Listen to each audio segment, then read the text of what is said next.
That your flight was canceled.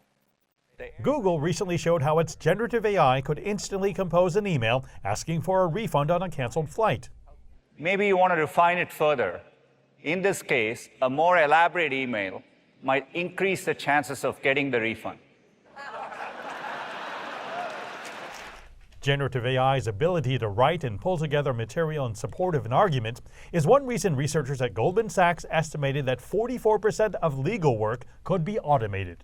I don't think it's going to result in, say, the entire class of 2023 of law students not getting jobs.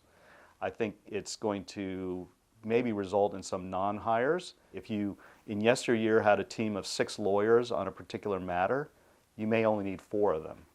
Wu is testing a tool called responsive AI, which brings lawyers up to speed on areas of law they're unfamiliar with.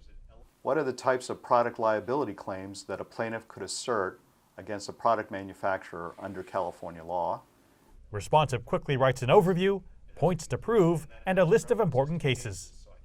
If I didn't know too much about it, it would save me maybe an hour or something of my time.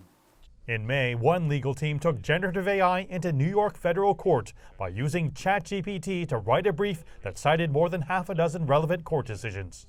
ChatGPT created cases to be cited in this document out of whole cloth.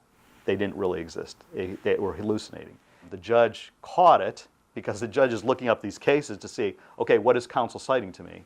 And couldn't find the cases and got upset and basically issued an order saying, explain to me why I shouldn't sanction you. A few U.S. judges have recently begun issuing standing orders on AI in their courtrooms. A U.S. District Court judge in Illinois said any party using a generative AI tool for court filings must disclose AI was used and the specific AI tool. I think we're going to see quickly going to this next place where it's actually risky to not use it. I think we're going to start seeing judges say, well, did you also have the AI look for the relevant evidence? Because at the end of the day, what you want are the results. Arredondo is the co-founder of CaseText, which has created the generative AI tool CoCounsel. So here I'm asking, a little bit silly, is wrestling protected by the First Amendment? What's happening is that the AI came up with a bunch of real search queries that we then run against an actual database of real case law. In this case, I've just loaded up speeches from President Obama. You can ask it pretty nuanced questions like, does Obama make a joke in this speech? It's able to very quickly go through, find the jokes, provide the exact quotes. And you don't have to be a bright legal mind to use CoCounsel. It can understand very simple, natural language, so I can ask it a question too. Can I break my cell provider contract in California if it's 2 years long? It's given me an answer, analysis, and relevant cases. It appears I may have a good case. One of our clients, they're constantly going up against expert witnesses, and they wanted us to kind of build a skill that would create cross-examination questions by looking at all the earlier testimony and finding inconsistencies. That's not a low-level task.